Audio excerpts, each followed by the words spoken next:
Academy. Good evening everyone. Welcome to Harish Academy. Today we will discuss December 24th current affairs in detail. ఇవాళ మన first topic international రిలేషన్స్లో భాగంగా India శ్రీలంకకు financial assistance అందించింది. India శ్రీలంకకు ఆర్థిక సహాయం అందించింది. మనకి exam point of వ్యూలో ఎంత ఆర్థిక సహాయం అందించింది అటువంటి బేసిక్ డీటెయిల్స్ తెలుసుకోవాలి. తుఫాను బాధిత శ్రీలంకకు $450 మిలియన్ పునర్నిర్మాణ ప్యాకేజీని అందించనున్న భారతదేశము. ఇటీవల మనం ప్రీవియస్ క్లాస్లో డిస్కస్ చేసుకున్నాం. శ్రీలంకలో ఇటీవల శ్రీలంక సైక్లోన్ దిత్వా వల్ల చాలా ఎఫెక్ట్ అయ్యింది, చాలామంది మరణించారని చెప్పేసి తెలుసుకున్నాం.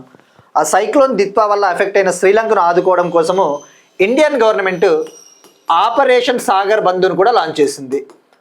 Operation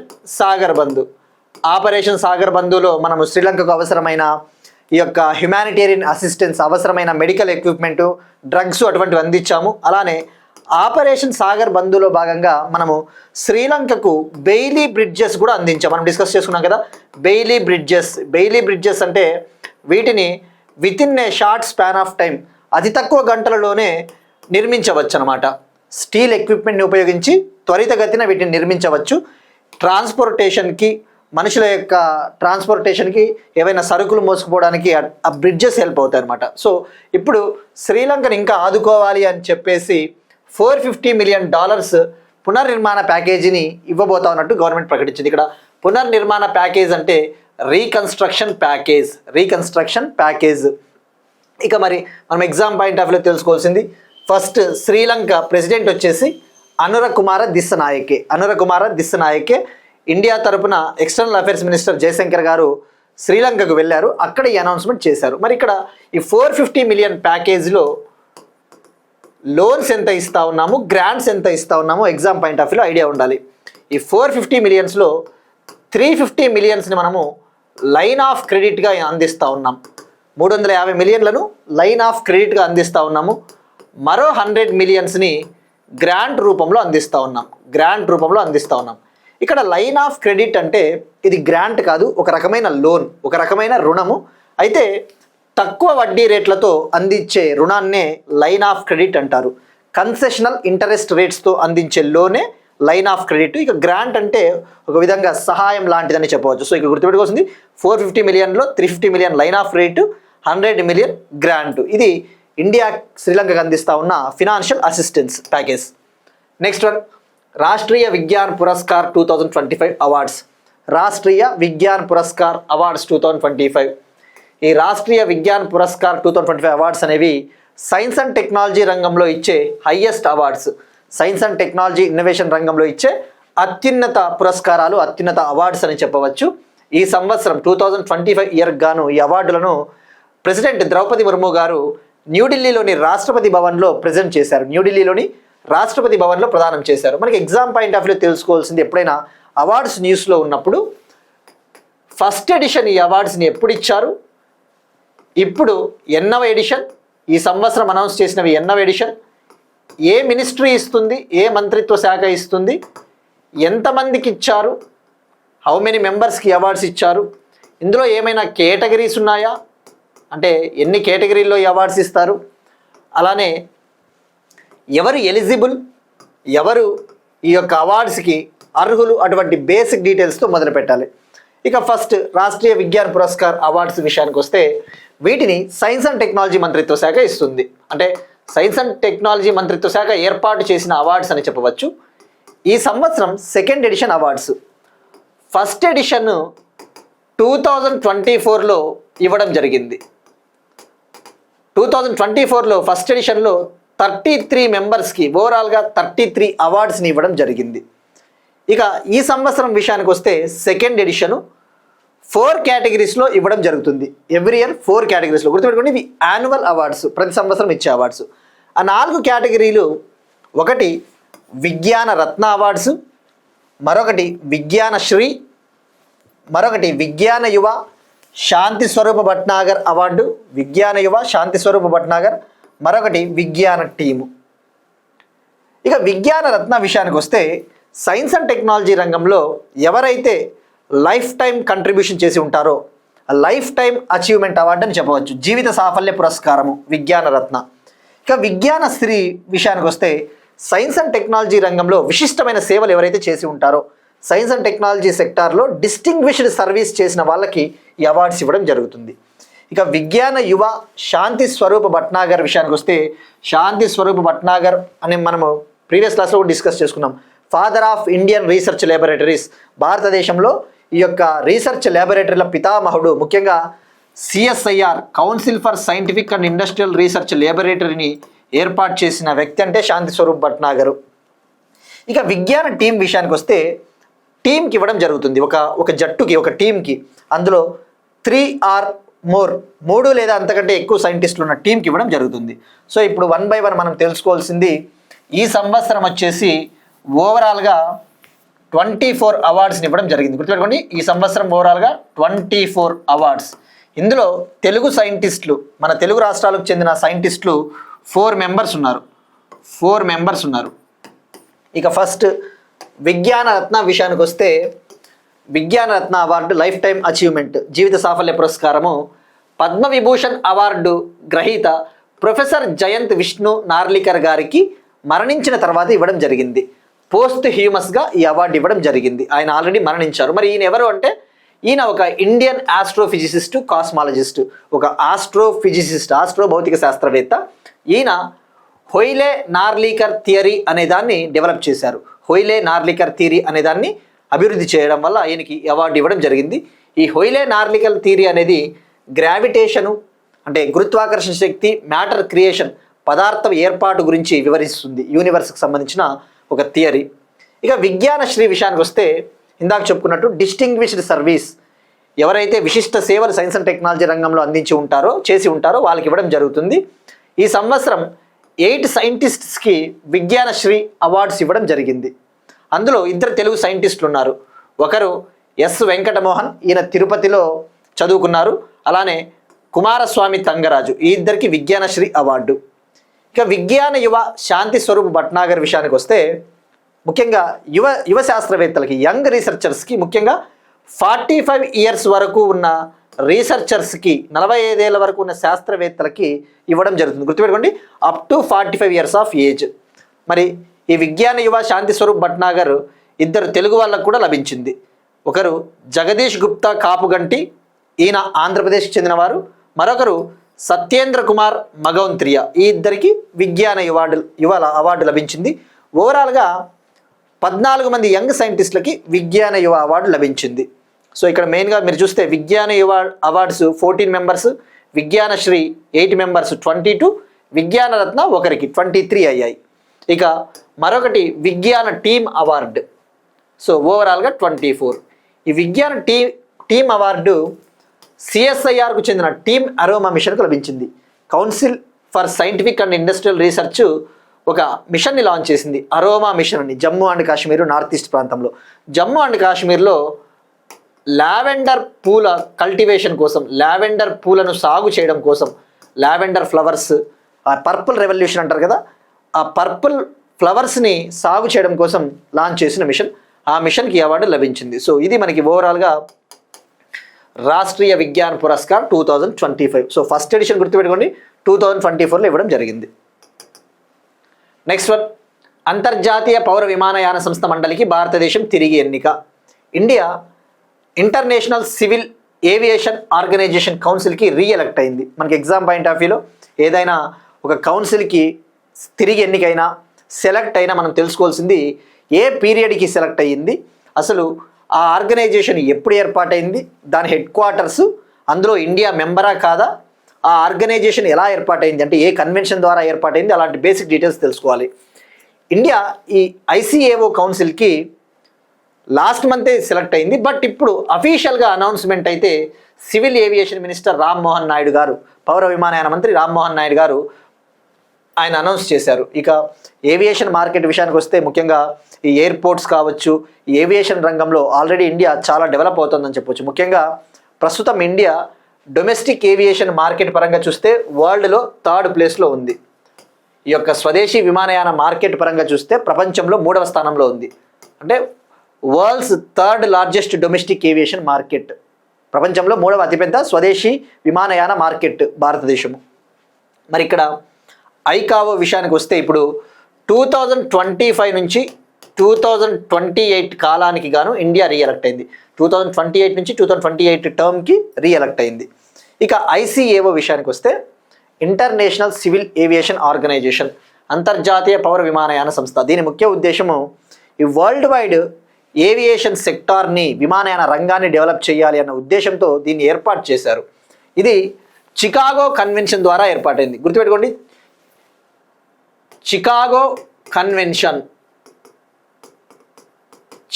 convention on international civil aviation అనే ఒక ఒప్పందం ద్వారా ఏర్పాటైంది. ఇది గతంలో ఏపీ గ్రూప్ 1లో 2 years బ్యాక్ జరిగిన ఏపీ గ్రూప్ 1లో అడిగాడు. ఎలా అడిగాడంటే క్రింది వాటిలో ఈ కన్వెన్షన్ దేనికి సంబంధించినది అని చెప్పేసి ఏపీ గ్రూప్ 1లో. సో ఇలాంటివి మనకి ఎగ్జామ్స్లో కన్వెన్షన్స్ అడుగుతాడు. వాషింగ్టన్ కన్వెన్షన్ అంటే సైట్స్ అని గుర్తు రావాలి అలా. ఇక వియన్నా కన్వెన్షన్ అంటే protection of ozone layer, ozone పొరను సంరక్షించడానికి వియన్నా కన్వెన్షన్ అటువంటివి. సో ఇక ఐసీఏఓ ఒక యునైటెడ్ నేషన్స్ ఏజెన్సీ, ఐక్యరాజ్య సమితికి సంబంధించిన ఏజెన్సీ 1944లో ఏర్పాటైంది. 1944లో దీని హెడ్ క్వార్టర్స్ మాంట్రియల్ కెనడా. ఇందులో ఇండియా కూడా మెంబరు. 193 మెంబర్ కంట్రీస్ ఉంటాయి. 193 మెంబర్ కంట్రీస్ ఉంటాయి. సో ఇది మనకి ఐసీఏఓకి సంబంధించిన ఇన్ఫర్మేషన్. నెక్స్ట్ వన్ కల్చర్కి సంబంధించి తెలంగాణ బోనాలు పండుగకు సంబంధించిన తొలి శిలాశాసన ఆధారాలు లభ్యము. బోనాలు ఫెస్టివల్కి సంబంధించి ఎర్లియస్ట్ స్టోన్ ఇన్స్క్రిప్షన్స్ డిస్కవర్ అయ్యాయి. బోనాలు పండుగకు సంబంధించిన తొలి శిలాశాసన ఆధారాలు. మనకి ఇన్స్క్రిప్షన్స్ అంటే రకరకాల శాసనాలు ఉంటాయి. స్టోన్ ఇన్స్క్రిప్షన్స్, శిలాశాసనాలు కావచ్చు, కాపర్ ఇన్స్క్రిప్షన్స్, బ్రాంజ్ ఇన్స్క్రిప్షన్స్ అటువంటివి. సో ఎగ్జామ్ పాయింట్ ఆఫ్ వ్యూలో ఆ ఇన్స్క్రిప్షన్ లభ్యమైనప్పుడు అది ఏ టైప్ ఆఫ్ శాసనమో కూడా మనకి ఐడియా ఉండాలి. So stone inscription. మరి ఇప్పుడు బోనాలు ఫెస్టివల్ అంటే తెలంగాణలో ఒక పాపులర్ కల్చరల్ ఫెస్టివల్. ఇప్పుడు ఈ బోనాలు పండుగకు సంబంధించి 1516 AD కాలానికి సంబంధించిన ఒక ఇన్స్క్రిప్షన్ 1516 శతాబ్దానికి సంబంధించిన శిలాశాసనము లభ్యమైంది. ఎక్కడ లభ్యమైందంటే గొబ్బూరు అనే విలేజ్లో, తెలంగాణ కర్ణాటక బార్డర్గా ఉన్న గొబ్బూరు అనే విలేజ్లో ఇవి లభ్యమయ్యాయి. ఇవి విజయనగర రూలర్ కృష్ణదేవరాయ కాలానికి చెందినవి. ఇందులో బోనాలకు సంబంధించిన ఇన్ఫర్మేషన్ ఉంది. ప్రస్తుతం ఈ శిలాశాసనాలు హైదరాబాద్లోని స్టేట్ ఆర్కియాలజీ మ్యూజియంలో అక్కడ భద్రపరిచారు, సేఫ్గా ప్రిజర్వ్ చేశారు. ఇక మరి ఏం చెప్తా ఉంది ఈ ఇన్స్క్రిప్షన్? తెలుగు లాంగ్వేజ్లో ఉంది. శతాబ్దం ఎగ్జాక్ట్గా చెప్పాలంటే 1516 AD. అదే శకా సంవత్సరంలోకి ట్రాన్స్లేట్ చేస్తే శకా ఇయర్ 1438. ఇక ఈ రికార్డ్స్ ఏం చెప్తా ఉన్నాయి? స్టోన్ ఇన్స్క్రిప్షన్స్ ముఖ్యంగా ఈ బోనాలు టైంలో జరుపుకునే కల్చరల్ కార్యక్రమాలు ఏవైతే ఉంటాయో, ఉదాహరణకు రంగము, కూనముగ్గు, గడ్డపట్టణ అండ్ బోనాలు, ఇటువంటి కల్చరల్ కల్చరల్స్ పైన ట్యాక్స్ ఎగ్జంప్షన్స్ ఉండేవి. అంటే పన్నులు విధించేవారు కాదు, పన్ను మినహాయింపులు ఉండేవి. అలానే బోనాలు నిర్వహించడం కోసము భూదానాలు కూడా చేశారు. బోనాలని కండక్ట్ చేయడం కోసము సర్వమన్యం పేరిట ల్యాండ్ గ్రాంట్స్ను కూడా ఇవ్వడం జరిగింది. సో అంటే దీన్ని బట్టి అర్థం చేసుకోవచ్చు 1516 AD కంటే ముందే బోనాలు అనేవి ఈ తెలుగు ప్రాంతంలో ఉన్నాయని చెప్పేసి అర్థమవుతుంది. నెక్స్ట్ వన్ ఎకానమీకి సంబంధించి ఇండెక్స్ ఆఫ్ 8 కోర్ ఇండస్ట్రీస్. ఇండియాలో పారిశ్రామిక ఉత్పత్తి సూచి, జీడిపి, రీటైల్ ఇన్ఫ్లేషన్ అంటే కన్జ్యూమర్ ప్రైస్ ఇండెక్స్, ఇటువంటి కొన్ని ఇండికేటర్స్ ఉంటాయి. భారతదేశంలో పారిశ్రామిక రంగం ఎలా ఉంది అని చెప్పేసి తెలుసుకోవడం కోసము ఇండెక్స్ ఆఫ్ ఇండస్ట్రియల్ ప్రొడక్షన్ ఉంటుంది. అలానే 8 కోర్ ఇండస్ట్రీస్ ఉంటాయి, 8 కీలకమైన రంగాలు. ఉదాహరణకు కోలు, crude oil, natural gas, petroleum, refinery products, steel, cement, electricity, ఈ రంగాలు బాగా డెవలప్ అయితేనే భారతదేశంలో ఇండస్ట్రియల్ అవుట్పుట్, పారిశ్రామిక ఉత్పత్తి బాగా జరుగుతుంది. ఇప్పుడు ఇండెక్స్ ఆఫ్ 8 కోర్ ఇండస్ట్రీస్కి సంబంధించి 8 కీలక రంగాలకు సంబంధించి ministry of commerce and industry, పరిశ్రమలు మంత్రిత్వ శాఖ రిపోర్ట్ విడుదల చేసింది. రిపోర్ట్ అంటే అసలు నవంబర్లో ఎంత ఉంది అవుట్పుట్. ఇవి ఇండెక్స్ ఆఫ్ 8 కోర్ ఇండస్ట్రీస్కి సంబంధించి ప్రతి నెల కూడా ఎంత గ్రోత్ సాధించామని చెప్పేసి కామర్స్ అండ్ ఇండస్ట్రీ మినిస్ట్రీ విడుదల చేస్తుంటుంది. ఈ సంవత్సరం నవంబర్ 2025లో 1.8% ఉంది గ్రోత్ రేటు. అదే నవంబర్ 2024లో తీసుకుంటే 5.8% ఉంది. అంటే ఇయర్ ఆన్ ఇయర్ తీసుకుంటే గత సంవత్సరంతో పోల్చుకుంటే చాలా తగ్గింది. ఫస్ట్ మనకి 8 కోర్ ఇండస్ట్రీస్ ఏవో తెలుసుకోవాలి. 8 కోర్ ఇండస్ట్రీస్ వచ్చేసి కోల్, క్రూడ్ ఆయిల్, బొగ్గు, ముడి చమురు, న్యాచురల్ గ్యాస్, సహజవాయువు, రిఫైనరీ ప్రొడక్ట్స్, రిఫైనరీ ఉత్పత్తులు, ఫర్టిలైజర్స్, ఎరువులు, స్టీల్, సిమెంట్, ఎలక్ట్రిసిటీ. ఈ 8. మరి 8 వచ్చేసి ఇండెక్స్ ఆఫ్ ఇండస్ట్రియల్ ప్రొడక్షన్లో 40% వెయిటేజ్ ఉంటుంది. పారిశ్రామిక ఉత్పత్తి సూచీలో 40% వాటా, 40% వెయిటేజ్ వీటికే ఉంటుంది. సో ఇప్పుడు మీరు చూస్తే పారిశ్రామిక ఉత్పత్తి సూచికలో ఇది చాలా కీలకం. కాబట్టి అక్టోబర్ 2025లో ఈ కోర్ ఇండస్ట్రీస్ గ్రోత్ రేట్ అనేది నెగిటివ్కు పడిపోయింది, -0.1. గత నెలలో అయితే మాత్రం కొద్దిగా పెరిగింది 1.8%. కానీ లాస్ట్ ఇయర్ నవంబర్తో పోల్చుకుంటే మాత్రం చాలా తక్కువ అన్న విషయం గుర్తుపెట్టుకోండి. సో మనకి ఎగ్జామ్ పాయింట్ ఆఫ్ వ్యూలో మనకి ఇది ఎవ్రీ మంత్ వచ్చే డేటా అన్న విషయం గుర్తుపెట్టుకోండి. ఐఐపిలో ఎంత వెయిటేజు, అందులో ఎన్ని ఉంటాయి, ఆ రిపోర్ట్ విడుదల చేసే, ఆ డేటా విడుదల చేసే మంత్రిత్వ శాఖ, కామర్స్ మినిస్ట్రీ. ఇక ఆల్రెడీ భారత ప్రభుత్వం ministry of statistics and programme implementation next year నుంచి కొత్త బేస్ ఇయర్స్తో గణాంకాలు విడుదల చేయబోతున్నట్టు కూడా ప్రకటించింది. గణాంకాలు మరియు పథకాల అమలు మంత్రిత్వ శాఖ నెక్స్ట్ ఇయర్ నుంచి జీడిపికి, గ్రాస్ డొమెస్టిక్ ప్రోడక్ట్కి కావచ్చు, అలానే ఇండెక్స్ ఆఫ్ ఇండస్ట్రియల్ ప్రొడక్షన్కి, కన్జ్యూమర్ ప్రైస్ ఇండెక్స్, దీన్నే రీటైల్ ద్రవ్యోల్బణం అంటారు, ఈ కన్జ్యూమర్ ప్రైస్ ఇండెక్స్కి కొత్త బేస్ ఇయర్స్తో గణాంకాలు విడుదల చేయబోతున్నట్టు ప్రకటించింది. దానికి మెయిన్ రీజన్ వచ్చేసి ఇక్కడ మనకి ఎకానమీలో బేస్ ఇయర్ అనేది చాలా ఇంపార్టెంట్. బేస్ ఇయర్ అంటే ఒక రెఫరెన్స్ ఇయర్ అని చెప్పవచ్చు. ఏదైనా ఒక గణాంకాలను లెక్కించేటప్పుడు, ఫర్ ఎగ్జాంపుల్ స్థూల దేశీయ ఉత్పత్తిని లెక్కించేటప్పుడు ఒక పర్టికులర్ బేస్ ఇయర్ ఆధారిత సంవత్సరం ఉండాలి. అయితే ఆ బేస్ ఇయర్ని అప్డేట్ చేస్తూ ఉండాలి. అప్డేట్ చేయకపోతే మనకి ఎకానమీలో ఏ విధంగా చేంజెస్ వస్తూ ఉన్నాయి, ఎకానమీ అనేది ఏ విధంగా అభివృద్ధి చెందుతా ఉన్నది కరెక్ట్గా ట్రాక్ చేయడం కుదరదు.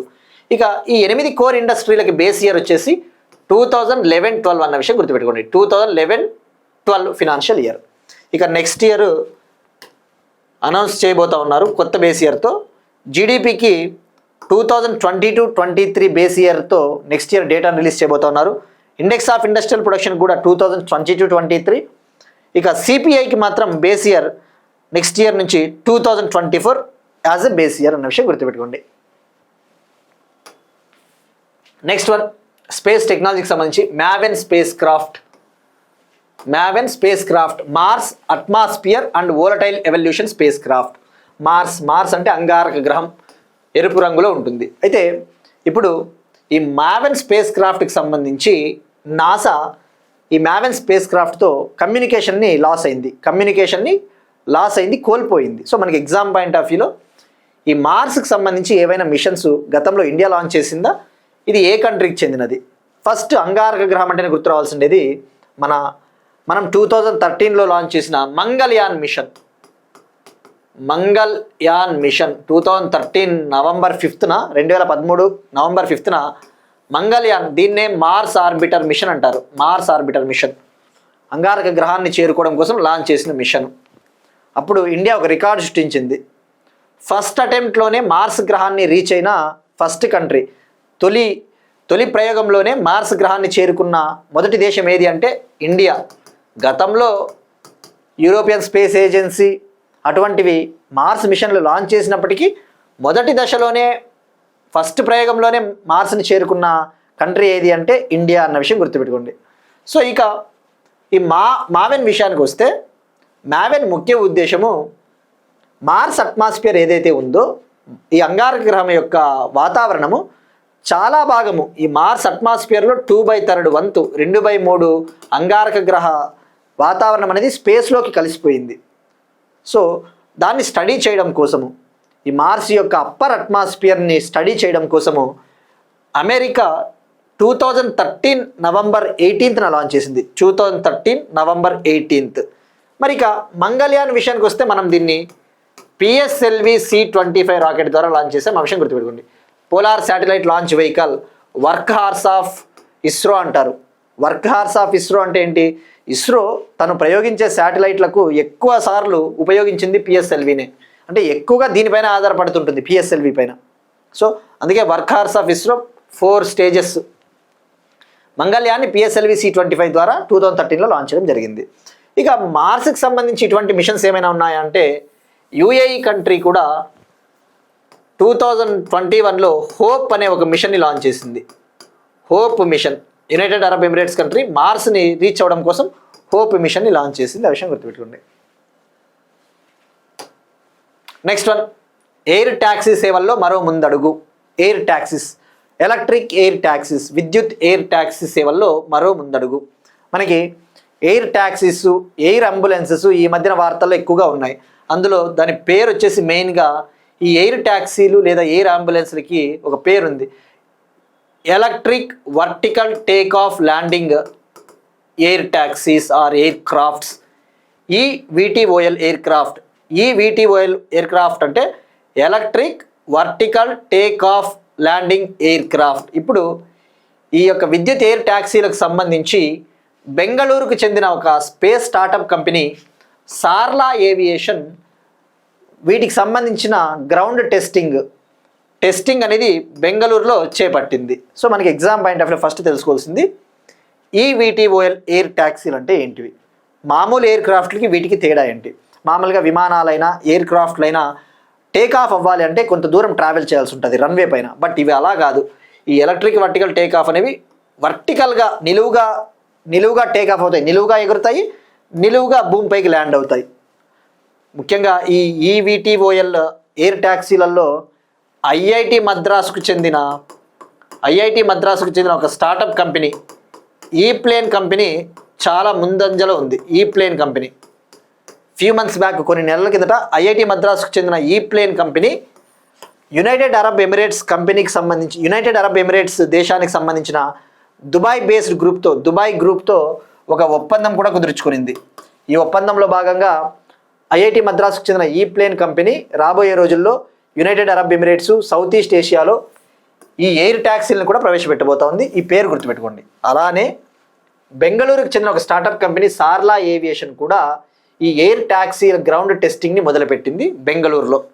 సో మనకి స్టార్టప్ కంపెనీలో హెడ్ క్వార్టర్స్ చాలా ఇంపార్టెంట్. ఫర్ ఎగ్జాంపుల్ మనకి స్కై రూట్ ఏరోస్పేస్ అంటే హైదరాబాదు, అలానే చెన్నై అగ్నికుల్ కాస్మోస్ అంటే చెన్నై, ఇటువంటి ఐడియా ఉండాలి. సో ఇప్పుడు మరి ఏంటి, బెంగళూరు చెందిన స్టార్టప్ సార్లా ఏవియేషన్ 2025 జనవరిలో భారతదేశపు మొట్టమొదటి ఈ electric vertical take off landing air ట్యాక్సీని లాంచ్ చేసింది శూన్య పేరిట. దాని పేరు శూన్య. ఇండియాస్ ఫస్ట్ ఈవిటిఓఎల్ ఎయిర్ ట్యాక్సీ శూన్య. ఎవరు అంటే సార్లా ఏవియేషన్ లాంచ్ చేసింది. ఆ విషయం గుర్తుపెట్టుకోండి. Next one, Indian coast guard మొదటి కాలుష్య నియంత్రణ నౌక. భారత కోస్ట్ గార్డ్ మొదటి కాలుష్య నియంత్రణ నౌక. Indian coast guards first pollution control వెజల్ని గోవా షిప్యార్డ్ లిమిటెడ్ వద్ద ఇండక్ట్ చేసుకోవడం జరిగింది. గోవా షిప్యార్డ్ లిమిటెడ్ వద్ద భారత కోస్ట్ గార్డులోకి తీసుకోవడం జరిగింది. దాని పేరు సముద్ర ప్రతాప్. సో మరి సముద్ర ప్రతాప్ అంటే ఏంటి?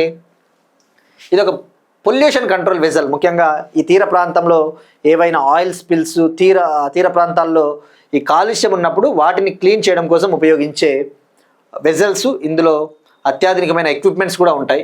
ఎక్కడ జరిగింది ఇండక్షన్ అంటే గోవా షిప్ యార్డ్ లిమిటెడ్ వద్ద.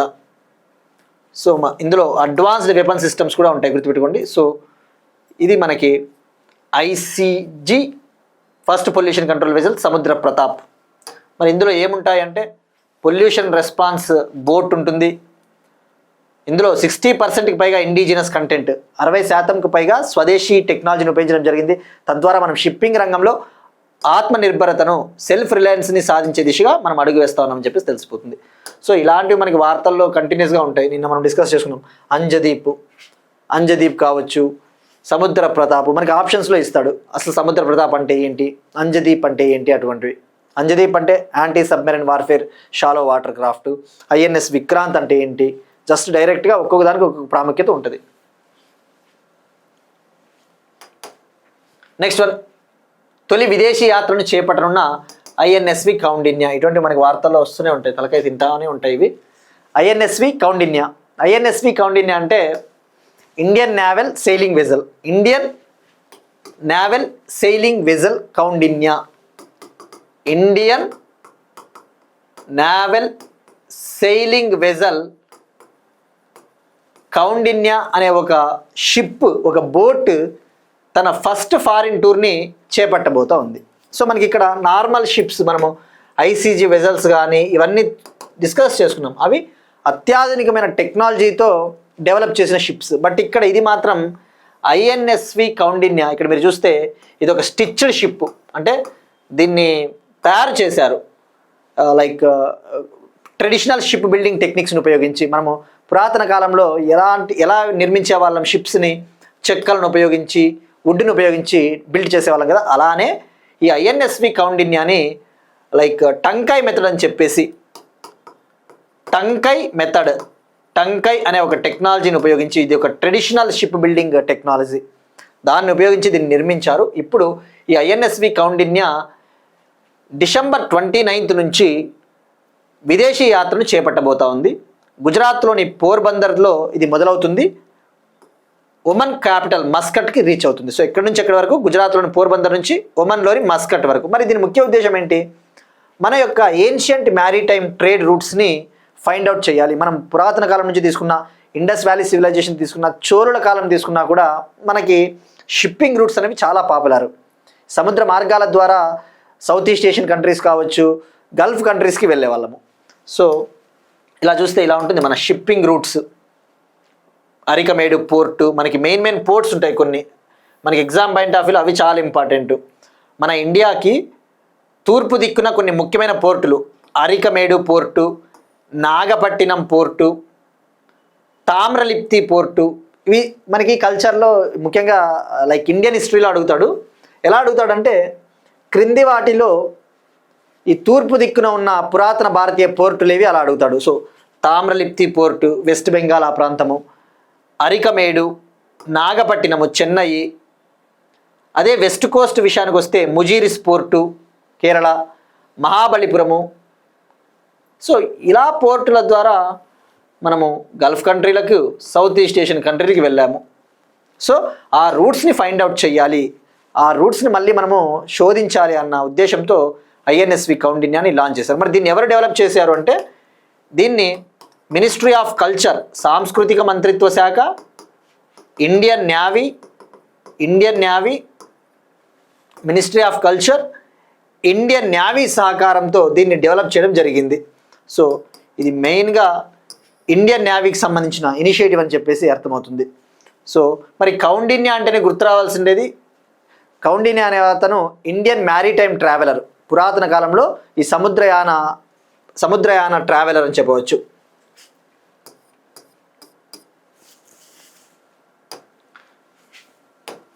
నెక్స్ట్ వన్ ఐఐటి ఢిల్లీ, ఐఐటీస్కి సంబంధించి ఐఐటి ఢిల్లీ ఏఐ ల్యాబ్ అసిస్టెంట్ను డెవలప్ చేసిన ఐఐటి ఢిల్లీ. ఇక్కడ ఐఐటి ఢిల్లీ అంటేనే గుర్తు రావాల్సింది ఇటీవల భారతదేశపు మొట్టమొదటి Gen Z thematic post office, Gen Z నేపథ్య పోస్ట్ ఆఫీస్ని ఇండియా పోస్టు ఐఐటి ఢిల్లీలో ఏర్పాటు చేసింది. ఆ తర్వాత దేశవ్యాప్తంగా 50 జెన్జెడ్ పోస్ట్ ఆఫీసులను కూడా ఏర్పాటు చేయబోతా ఉన్నట్టు ప్రకటించింది. ఆల్రెడీ ఆంధ్రప్రదేశ్లో విశాఖపట్నము, అమరావతిలో ఏర్పాటు చేశారు. ఇక తెలంగాణ విషయానికి వస్తే తెలంగాణలో ఎన్ఐటి వరంగల్ క్యాంపస్లో కూడా జెన్జెడ్ పోస్ట్ ఆఫీస్ని ఓపెన్ చేశారు.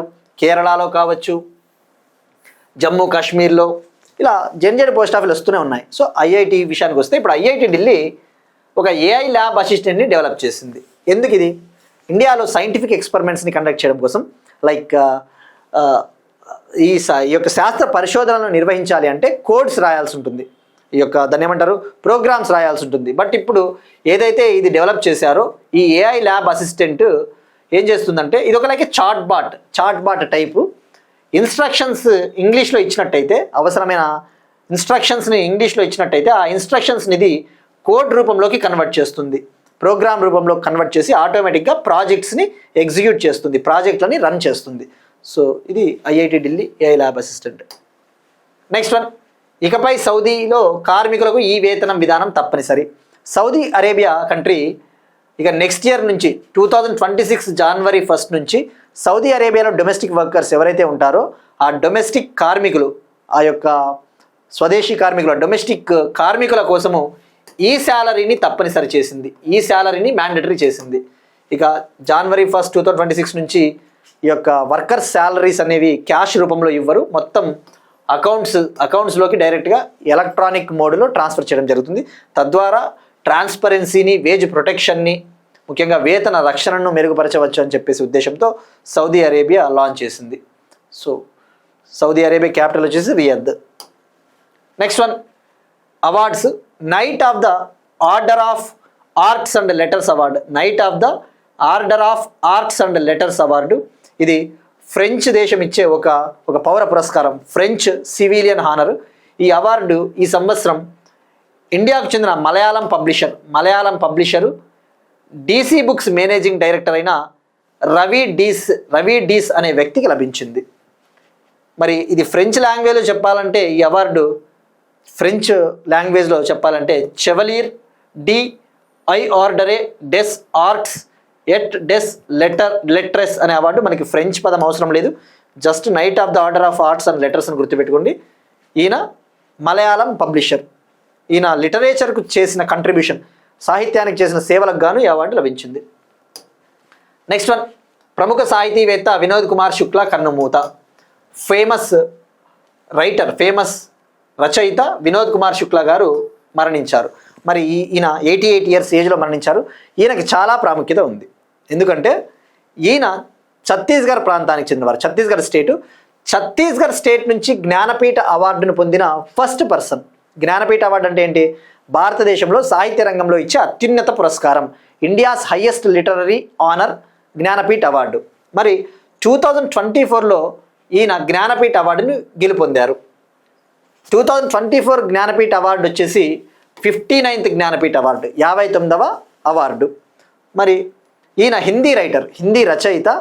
సో మనకి ఎగ్జామ్ పాయింట్ ఆఫ్ వ్యూ తెలుసుకోవాల్సింది ఇప్పుడు జ్ఞానపీఠ అవార్డు గురించి తెలుసుకోవాలి. జ్ఞానపీఠ అవార్డు ఎప్పుడు ఏర్పాటైంది, ఫస్ట్ ఎవరికి వచ్చింది, హిందీ ఆథర్స్కి ఎంతమందికి వచ్చింది, అటువంటి బేసిక్ డీటెయిల్స్ తెలుసుకోవాలి. ఈయన ఛత్తీస్గఢ్ రాష్ట్రం చెందినవారు. ఇందాక చెప్పుకున్నట్టు ఛత్తీస్గఢ్ నుంచి అవార్డు పొందిన ఫస్ట్ పర్సన్. ఇక ఓవరాల్గా 12th హిందీ రైటర్.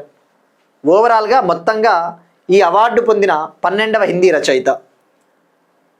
మరి first Hindi writer to win it, మొదటి హిందీ రచయిత, ఈ అవార్డుని గెలుపొందిన మొదటి హిందూ రచయిత సుమిత్రానందన్ పంత్. ఇక జ్ఞానపీఠ అవార్డు విషయానికి వస్తే ఈ అవార్డు 1961లో ఏర్పాటైంది. 1961లో ఒక కల్చరల్ ఆర్గనైజేషన్ భారతీయ జ్ఞానపీఠ్ ఈ అవార్డుని ఏర్పాటు చేసింది.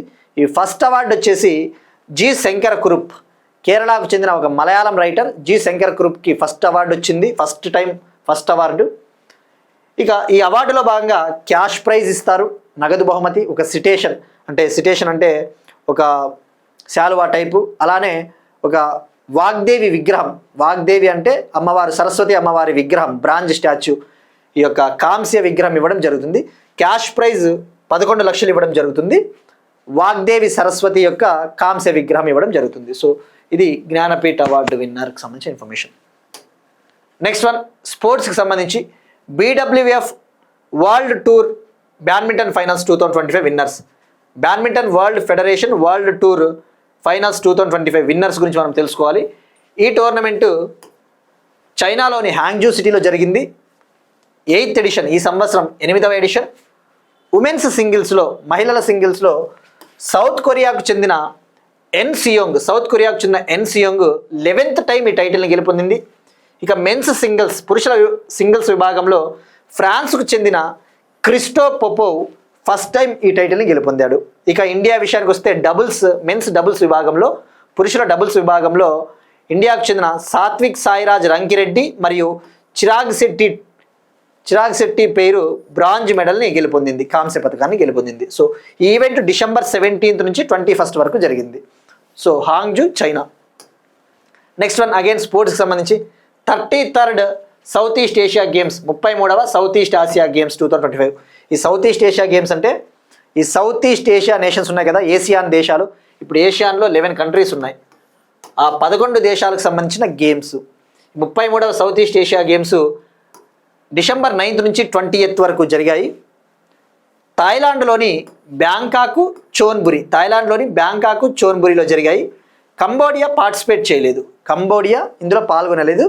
ఇక ఏసియాన్లో 11 దేశాలు ఉంటాయని చెప్పేసి తెలుసుకున్నాం. ఏసియాన్లో 11th కంట్రీ టిమోర్ లెస్తే కూడా పార్టిసిపేట్ చేసింది, పాల్గొనింది.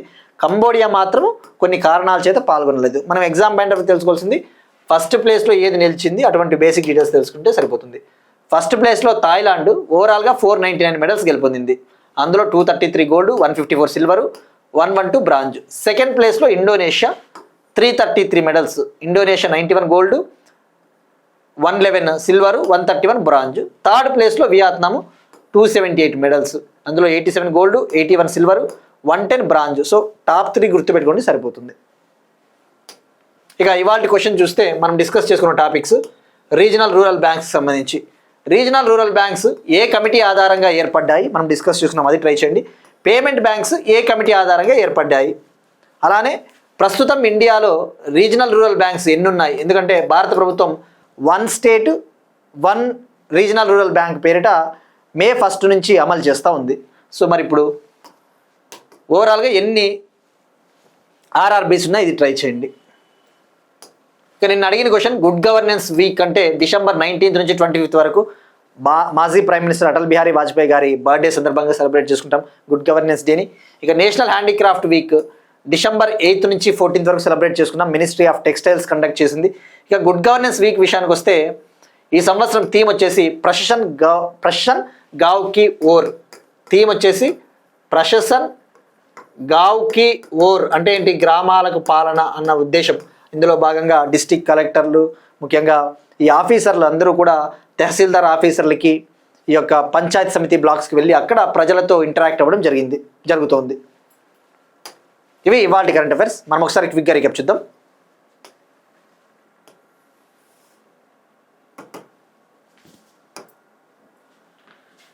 శ్రీలంకకు $450 million reconstruction package India. Rashtriya Vigyan Puraskar 2025 awards second edition.